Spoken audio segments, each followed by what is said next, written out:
मी आकांक्षा प्रभाकर गलांडे बोलते. आज सावित्रीबाई फुले यांची जयंती यांच्याविषयी मी दोन शब्द बोलत आहे. स्त्रियांच्या अंधाऱ्या जीवनात पेटवली ज्ञानाची ज्योती. स्त्रियांच्या अंधाऱ्या जीवनात पेटवली ज्ञानाची ज्योती, म्हणून तर आज जगती अमर आहे सावित्री, अमर आहे सावित्री. क्रांतिज्योती सावित्रीबाई फुले हे भारताच्या पहिल्या महिला शिक्षिका तसेच मुख्याध्यापिका होते.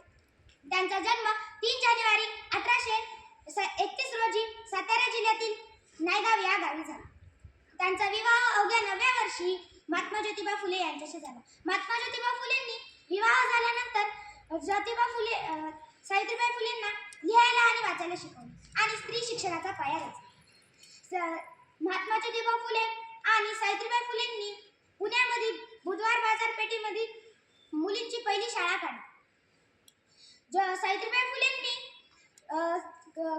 बालविवाह, केशवपण, सती प्रथा अशा सगळ्या वाईट प्रथांना विरोध केला आणि त्यांनी सुबोध, रत्नाकर, काव्य फुले अशा सगळ्या काव्य ग्रंथाला समाज जागृती केली. शेवटी 10 मार्च 1897 रोजी सावित्रीबाई फुलेंनी अखेरचा श्वास घेतला. एवढे बोलून मी माझे 2 शब्द संपविते. जय हिंद, जय भारत, जय महाराष्ट्र.